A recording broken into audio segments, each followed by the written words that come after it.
Hello, I hope you can remember my tutorial about how to control the Rhino sunlight from within Grasshopper. We did that via a tool called Ladybug set Rhino sunlight, which is this one, this small icon here. And it's a very simple, small component where you provide a location, which is basically just the coordinates. And then you provide the month, day, and the hour, and we did that via a slider for the hours, for the daylight and month. And we also then we added these sliders to our Rhino panel here, just to remember. So with these sliders we can then control the hourly change. So for example, this is 9 o'clock in the morning on the 21st of July. And of course we can also then change the day and the month.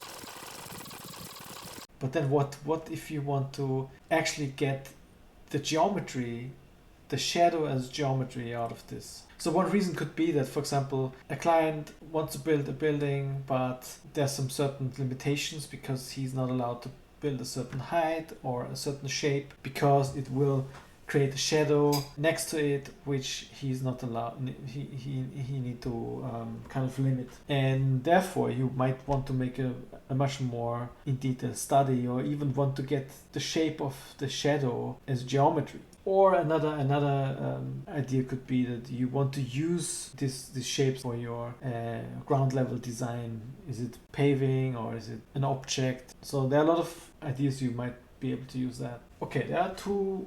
Grasshopper provides a tool which is called Mesh Shadow. So this is a tool where you can actually create the outline of the shadow.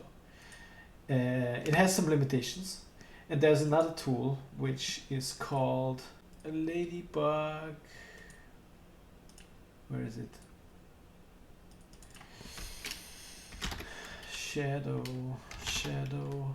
Yeah, Ladybug Shadowstudy.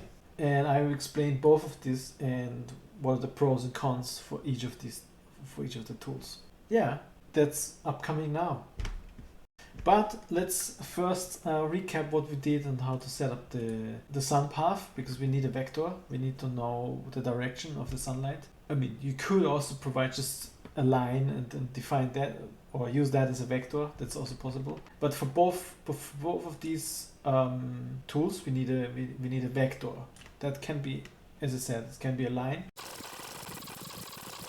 So I made a line just here, and we could use that as a vector. So we could say vector.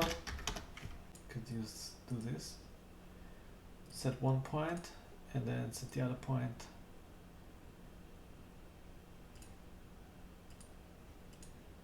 And creates my vector. I can feed this in here. By the way, you can also display the vector just to make sure. With vector display, here you just add your vector and then the anchor point, and it will show you the direction of the vector. So just to make sure that it's the correct direction. So both of these tools need a vector. Here the vector is the light direction of light rays. But before we go any further, just a recap of how we got to the sun vector, because ultimately this is much more useful, because you can then rotate your vector very easily with the sliders, right? So first, what we always need is the ladybug tool. That's this one here. We also use the download EPW weather file component. With true, it puts you to the right website where you then can choose the location, because of course the sun angle changes with the location, and from there you can just copy the link, the URL link, and paste it in here. And then you need the this component, which connects to the weather file URL and then extracts the EPW file. And from there, we then just use the tool import location. Instead of like getting all the data from the weather file, we just use the location. And that gives me basically only, so for example, I've chosen Naples in Italy here, and it would give me the altitude and longitude. And that is basically and the time zone. These are the elements. So this is basically used then to control the sunlight. And if you have a different north, you need to provide an alternative north direction. And then you run it. And with that, we can control the sunlight. The sun path, we actually don't need to control the sunlight, the Rhino sun. But it's a good thing to actually visualize the position of the sunlight. But what it also gives us is the sun vector. So the sun vector we could use instead of the vector here, right? So we can actually replace that and replace this here. So we don't need this anymore. Just put it on the side. Now, so that's basically it. We don't need more. Can leave that on, or we can just hide it. I actually don't need it now, so let's hide it again. And now we get to the actual difference of the both and to the pros and cons. So the normal mesh shadow tool, compute a shadow outline for a mesh object. Okay, so it means I need a mesh. That is already a problem because I don't have mesh here. So I would need to first translate my NURB surface or my poly surface into a mesh. So we can do that with mesh prep. Means that we use our, can put the prep here. We load our geometry, which is everything, and then link it here. This creates a mesh. I will just hide that so we don't have so many overlapping displaying objects. And I will also hide this one. And that's my mesh. And here I can have an optional plane on where this is projected. If I put this in here, you can see it automatically created an outline of my objects. Pretty cool. Pretty cool. This is just, again, is also an object. It weirdly projects the shadow here in the opposite direction because it basically takes the zero elevation as the plane on which my objects are projected. So all these elements are projected onto the plane which lies in the zero elevation, the horizontal zero elevation. Same is for this one. So I could actually create another plane here. Ah, sorry, no. Construct plane. That's what we want. So we have an origin, which is my 0 point here, and that's it. So with that, I could actually move, for example,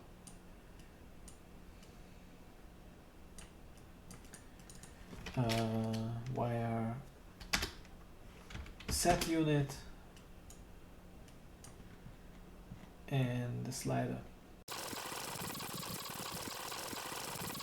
and that allows me to change my plane elevation. And you can also, of course, use a different plane, different orientation. It's also possible. But let's keep it like that for now. And then, of course, you can then change the hours. Could now, of course, create a patch, or no, what is the other command? Is this one? Boundary surfaces. Take this and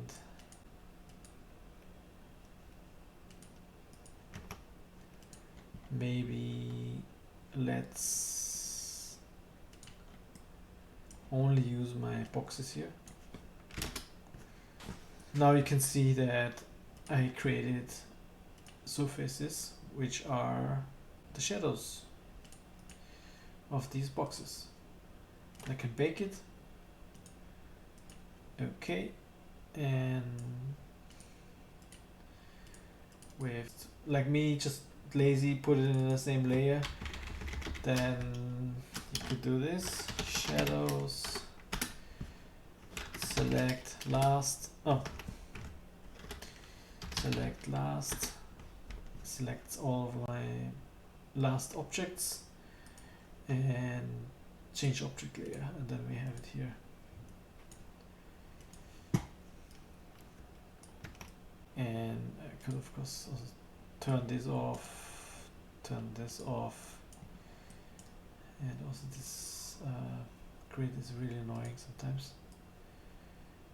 So remove this, and here are my shadows as surfaces. Well, so what is the good thing about this? It's super quick, so it calculates these shadows really quick. That's a good thing, but there's always a but, of course. Problem is it doesn't overlap with the other. It doesn't interact with the other objects, so it doesn't interact. The shadow doesn't interact with these objects, because in my mind the shadow would go here and it would go up and would project on that surface. And the same here, it would go kind of up, and then somehow here, and so on. That would be what I was looking for. They're all separated objects, and they're all just projected onto that plane we provided. So if you want to have a more advanced version of that study, then we use the Ladybug shadowstudy tool, because that gives you exactly what we need. So how we do that? For that we need the ground plane again, because it works a bit different. It doesn't require a plane as a projection surface. It only works with objects, with geometry. So I just put my geometry here. I don't need to change it to mesh, which is a good thing also. So I just put my preps.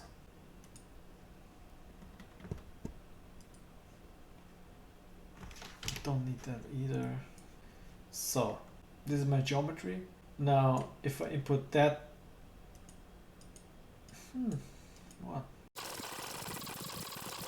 Yeah, it weirdly it gives me an error here, but I guess it doesn't like it when you include these shadows here. Might be. So let's hide these, and we select the buildings and the plane, and we feed this in here. Yes, seems like that worked. And now you see it froze, because that's the bad thing about this object. It takes a while to calculate. But so it means if your object is quite complex, then yeah, you can make a coffee and wait in front of the screen. But so now we don't see anything because the shadow is hidden here, so this whole thing is hidden. But you can also see that it created meshes here, 26 meshes. So we could go into here and just use the mesh input component and put in the meshes. And now if we bake that, let's create a new one.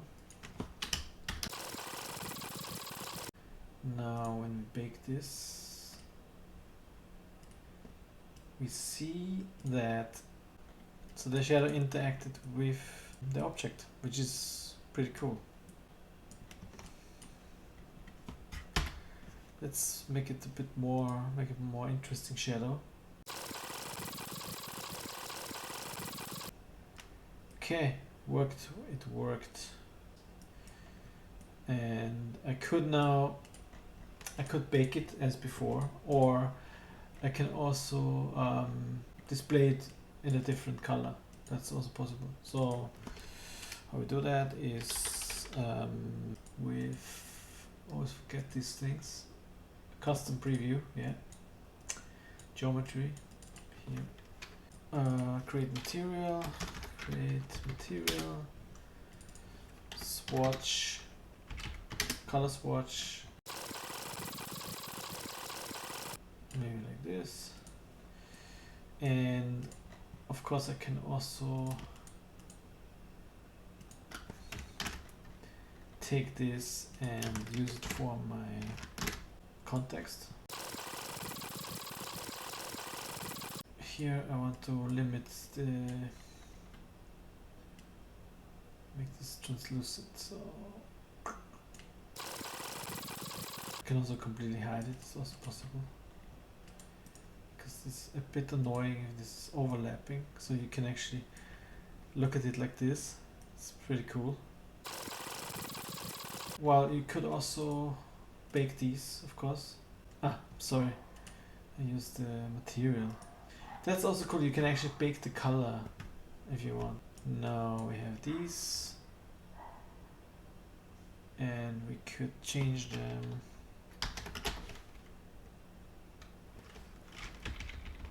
Mesh to NURBS, and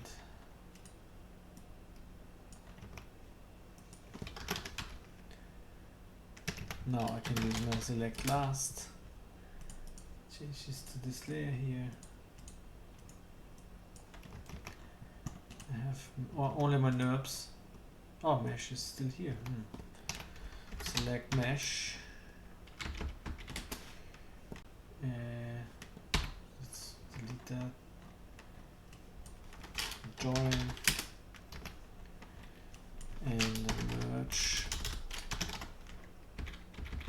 all faces, and that leaves me with pretty clean surfaces. If you don't want to see the ISO curve, just turn it off here. And here are my shadows baked into surfaces.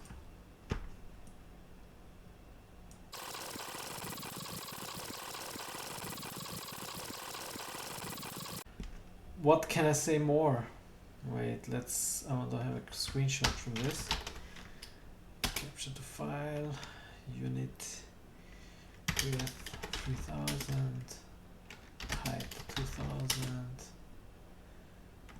browse. Yeah, I think that's pretty much it. What else can I say? You can, of course, I mean, there are hundreds of different ways on how to use this. Wow, it would be great to see some of your examples. See you next time.